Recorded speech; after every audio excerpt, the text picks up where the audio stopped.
السلام علیکم، میں ہوں تہمینہ شیخ۔ 26 جولائی کو شام کے 6 بجے بیٹا اپنے کام سے فارغ ہو کر واپس گھر آتا ہے تو گھر آ کر یہ دیکھتا ہے کہ ماں اور باپ والدین دونوں کی لاشیں پڑی ہوئی ہیں اور ان کے بالکل قریب ایک لوہے کا مضبوط موٹا راڈ بھی پڑا ہوا ہے اور اسی راڈ سے ان پر تشدد کیا گیا تھا۔ فوراً سے سب سے پہلے 1122 پر کال کرتا ہے، ایمبولینس میں ان کو ڈالا جاتا ہے اور ہاسپٹل لے کر جاتے ہیں۔ جاتے ساتھ ڈاکٹرز کے حوالے کیا، ایمرجنسی میں چیک اپ ہوا تو ڈاکٹرز نے باہر آ کے کہا کہ ہم معافی چاہتے ہیں، آپ کے والد صاحب ایکسپائر ہو چکے ہیں اور والدہ کی سانسیں چل رہی ہیں، ہم پوری کوشش کر رہے ہیں، اللہ تعالیٰ بہتر کرے گا، دعا کریں۔ اتنے میں پولیس بھی آ گئی وہیں پر، چونکہ کیس بہت زیادہ بڑا بھی تھا، ہائی لائٹ بھی تھا۔ آتے سار پاس کھڑے بیٹے سے پوچھا کیا معاملہ ہوا ہے، کیا بنی ہے تمہارے والدین کے ساتھ؟ کہتا ہے مجھے تو کوئی پتا نہیں ہے، میں تو کام سے آیا ہوں 6 بجے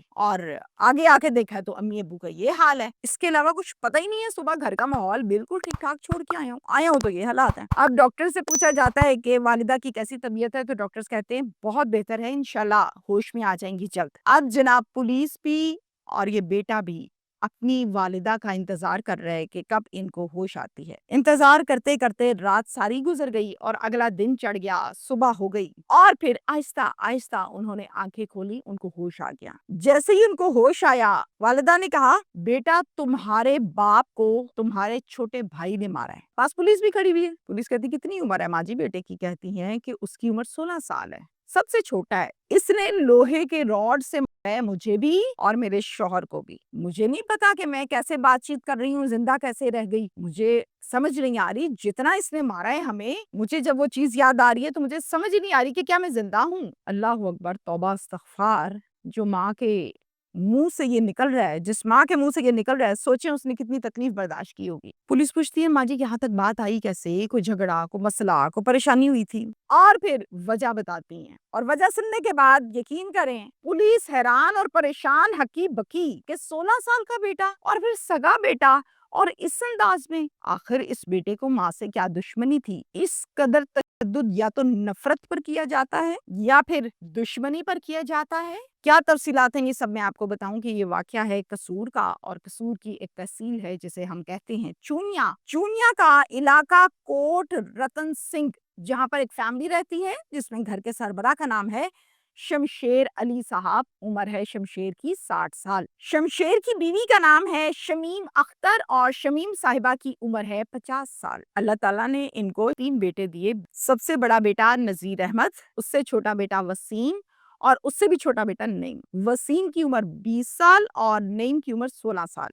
نذیر احمد شادی شدہ ہے، صاحب اولاد ہے، جبکہ وسیم اور نعیم دونوں ابھی انمیرڈ ہیں، ان کی شادیاں نہیں ہوئی۔ نعیم جو کہ عمر میں بھی سب سے چھوٹا ہے، چھوٹا بیٹا ہے، یہ اپنے والدین سے ایک ہی ضد کرتا تھا، امی میری شادی کرو، امی میری شادی کرو۔ میں نے کہا بیٹا ابھی تم بہت چھوٹے ہو، 16 سال کے تو ہو تم، بڑے تو ہو جاؤ شادی کے لیے، پھر شادی بھی کر دیں گے تمہاری، تم سے بڑا وسیم ابھی بیٹھا ہوا ہے، ابھی تو اس کی نہیں کرنی تو تمہاری کہاں سے کرنی ہے؟ کہتا ہے مجھے نہیں پتا وسیم کا اس نے کرنی ہے یا نہیں کرنی، میرا کوئی ٹھیکہ ہے وسیم سے، بس آپ میری شادی کر دو، بس میں نے شادی کروانی۔ ماں کہتی ہے بیٹا شادی جو ہے نا وہ بہت بڑی ذمہ داری ہوتی ہے، تمہیں نہیں پتا، بڑے خرچے ہوتے ہیں، بڑی ذمہ داریاں ہوتی ہیں، کہاں سے دو گے بیوی کو خرچہ؟ ابھی تو تمہارے پاس پیسے نہیں ہیں۔ آگے سے کہتا ہے نہیں، یہاں پر سب لوگ روٹی کھا کے سوتے ہیں، میری بیوی بھی روٹی کھا لے گی، بس بات ختم کر دو شادی۔ بحث بحث بحث، بات نہیں سمجھ آئی اس کو۔ اتنے میں نذیر کو والدین بلاتے ہیں اور بلا کر کہتے ہیں بڑا تنگ کیا ہوا ہے ہمیں نعیم نے، اس کو سمجھاؤ نذیر، یہ صبح دوپہر شام ایک ہی بات، شادی شادی شادی۔ نذیر پھر سمجھاتا ہے اپنے بھائی کو اور کہتا ہے کہ تم جو روز کہتے ہو شادی کرو شادی کرو شادی کرو، یہ شادی کیا تم نے کوئی کھیل سمجھا ہے کہ کھیلیں گے اور فارغ ہو جائیں گے، آؤٹ ہوں گے گیم سے تو ختم؟ یہ پوری زندگی کا سوال ہے نعیم، اس میں آگے بیوی آ جاتی ہے، بچے ہو جاتے ہیں، ذمہ داریاں، پیسے چاہیے، پھر جا کے شادیاں کرتے ہیں۔ ایسے تھوڑی ہوتا ہے کہ اٹھو اور شادی کر لو۔ اب نعیم کو دونوں بھائیوں نے سمجھایا، وسیم نے بھی اور نذیر نے بھی۔ کافی دیر سمجھانے کے بعد نعیم کہتا ہے اچھا چلو ٹھیک ہے، مجھے تم لوگوں کی بات سمجھ آ گئی ہے، اب میری جان چھوڑ دو۔ باغی ہو گیا۔ 26 جولائی کو نذیر آتا ہے والدین کے پاس اور آ کر اپنی ماں سے کہتا ہے امی آپ کی بہو کو اس کی ماں کے گھر چھوڑنے جا رہا ہوں، وہ کہہ رہی ہے کہ میں نے 2 سے 3 دن وہاں پہ رہنا ہے۔ کہتی بیٹا ضرور چھوڑ کے آؤ، خود چھوڑ کے آؤ اور خود لینے بھی جانا۔ اچھا پھر امی میں چلا۔ اتنے میں بیوی آ گئی اندر سے، بیگ شیگ پکڑا ہوا تھا کپڑے شپڑوں کا، سلام دعا لی اور دونوں میاں بیوی چلے گئے۔ تھوڑی دیر کے بعد وسیم کو بھی باہر کا کوئی کام پڑا تو وسیم بھی چلا گیا گھر سے۔ اب گھر کے اوپر امی، ابو اور چھوٹا بیٹا نعیم 16 سال والا، یہ تینوں رہ گئے۔ شام کے 6 بجے نذیر آیا اپنے کام سے تو دیکھا کہ والدین دونوں کی پڑی ہوئی ہیں۔ یہ تمام وہ چیزیں جو اب یہاں پر سچویشن بنی وہ میں آپ کو آغاز میں بتا چکی، یقیناً آپ نے سن لیا۔ 1122 ایمرجنسی ڈال کر فوراً سے ہاسپٹل لے کر گئے، ڈاکٹرز نے چیک اپ کیا، بتایا والد صاحب تو فوت ہو چکے اور والدہ کے لیے ہم کوشش کر رہے ہیں، آپ لوگ دعا کریں۔ اب جب ماں کو اگلے دن ہوش آئی تو ماں سے پوچھا سب سے پہلے بیٹے نے، امی ٹھیک ہو، امی ٹھیک ہو؟ ماں نے کہا بیٹا ہاں میں ٹھیک ہوں۔ پوچھا امی کیا ہو گیا تھا؟ کہتی ہے بیٹا 4 بجے کا ٹائم تھا شام کا، میں اور تیرے ابو چارپائی پہ بیٹھے آپس میں باتیں کر رہے تھے تم لوگوں کی، نعیم اچانک سے پیچھے سے آیا ہے اور نعیم کے ہاتھ میں لوہے کا بہت بڑا راڈ تھا، بڑا مضبوط بھاری راڈ تھا۔ نعیم نے آتے سار اپنے باپ کے سر میں دے مارا ہے۔ جیسے ہی ان کے سر میں راڈ لگا ہے اسی ٹائم وہیں پہ وہ گر گئے، بے ہوش ہو گئے، بولے ہی کچھ نہیں۔ میں ڈر گئی کہ یہ اس باپ کے ساتھ کیا کر رہا ہے۔ میں نے کہا نعیم پاگل ہو گیا، یہ کیا کر رہا ہے؟ اتنے میں نعیم نے میرے سر میں بھی راڈ مارا اور میں بھی وہیں پر گر گئی۔ مجھے کوئی پتا نہیں اس کے بعد کیا ہوا، کون ہسپتال لایا، کیا کچھ، میں بے ہوش ہو گئی تھی۔ یہ سب کچھ نذیر کو بتا ہی رہی تھی کہ پولیس بھی آ گئی، 2 قدم مزید قریب ہو کے کھڑی ہو گئی۔ پولیس کہتی ہے ماں جی کیا نعیم شروع سے ایسا ہے، پہلے بھی ایسا جھگڑا وگڑا ہوتا ہے یا اس سے بڑا کوئی جھگڑا ہوا ہے؟ تو ماں کہتی ہے نہیں، صرف ایک ہی مسئلہ تھا، ہمیں بار بار کہتا تھا کہ شادی کر دو شادی کر دو۔ ہم نے اس کو سمجھایا ہے کہ شادی کیسے کرتے ہیں، شادی کو کھیل تھوڑی ہے کہ جو بھی آئے کھیلے اور چلا جائے، اس کے علاوہ کوئی جھگڑا ہی نہیں ہے۔ اس وقوع کے متعلق پولیس اسٹیشن چونیا سٹی میں ایک FIR درج کی گئی ہے 302 کی، جس میں مدعی جو ہے وہ نذیر بنا ہے جو سب سے بڑا بیٹا ہے۔ پولیس نے نعیم کے دوستوں کا اتا پتا لیا اور پھر ٹریس کر کے ملزم کو گرفتار کر لیا، یعنی کہ نعیم کو 16 سال والے بیٹے کو۔ اب اس کو گرفتار کر لیے، پولیس تفتیش کرے گی اور تفتیش کے بعد جو کھلے گا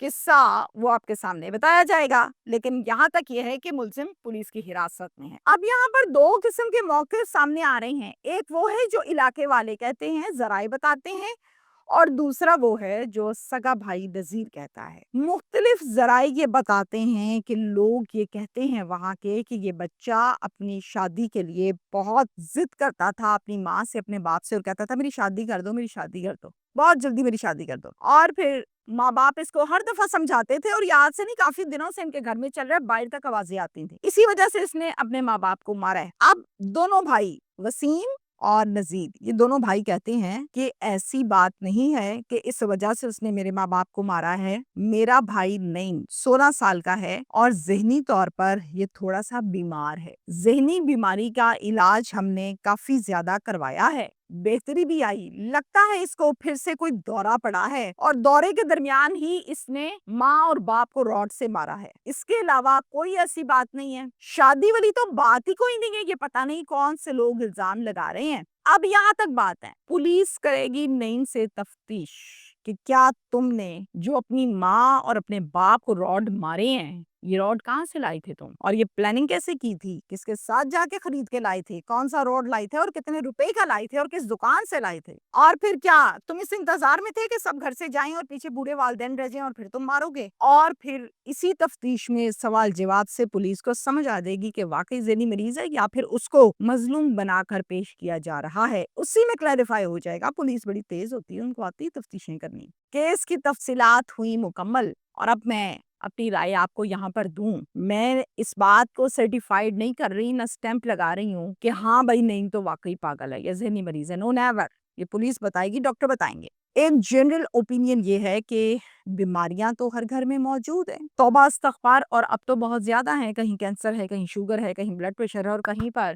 ذہنی مریض بھی ہوتے ہیں گھر میں۔ اب جو بھی اگر کسی گھر میں کوئی ایسا پیشنٹ ہے جو ذہنی مریض ہے، بیمار ہے، اس کو نہیں سمجھ آتی، یا فٹس پڑتے ہیں، دورے پڑتے ہیں، ریگولر نہیں پڑتے، کبھی کبھی پڑتے ہیں، اس کے باوجود میری یہ ریکویسٹ ہے آپ تمام لوگوں سے کہ ایسے پیشنٹ کو ایک تو اسپیشلی انڈر آبزرویشن رکھیں، کوئی سمجھدار بندہ 24 گھنٹے اس کے ساتھ ہو، کسی بھی ٹائم وہ آؤٹ آف کنٹرول نہ ہو جائے۔ دوسرا، میں نے بڑے ایسے کیسز دیکھے ہیں جس میں یہ کہا جاتا ہے کہ اس کو دورہ پڑا تھا، یہ بیمار تھا یا یہ بیمار تھی، اور اس بیماری اور اس دورے میں اس نے یہ حرکت کرتی ہے۔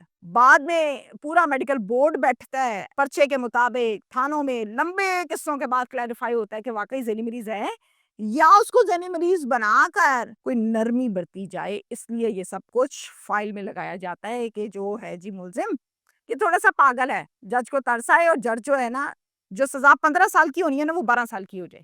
یہ ٹیکٹس بھی کھیلے جاتے ہیں کرمنلز کی جانب سے، کچھ لوگوں کی جانب سے جنہیں اپنے پیارے پھر بھی پیارے ہوتے ہیں، جو بھی کر دیتے ہیں۔ لیکن اگر ایسا واقعی کوئی پیشنٹ ہے تو اس کو ہاسپٹل لے جانا چاہیے، اس سے پہلے کہ آپ کسی اور حادثے کا شکار ہوں۔ نہیں پتا ہوتا پاگل کو، نہیں پتا ہوتا ذہنی مریض کو کہ وہ سامنے والے شخص کو اگر تو دورے میں آ کر مار رہ گیا، گلا دبا رہ گیا، اس کی آنکھوں میں انگلیاں مار رہا ہے، یا کچھ بھی کر رہا ہے کہ اس کو تکلیف ہو رہی ہے، اس کو کوئی پتہ نہیں ہوتا، وہ کرتا ہی چلا جاتا ہے، بس اس کے ذہن میں یہی ہے کہ میں نے کرنا ہے، وہ کرتا ہے۔ تو جناب اپنی بھی صحت کا خیال کریں، اپنے گھر والوں کی صحت کا بھی خیال کریں، اس مریض کا بھی خیال کریں، وہ بھی آپ ہی کا ہے، اس کا بھی علاج کروائیں۔ شکریہ۔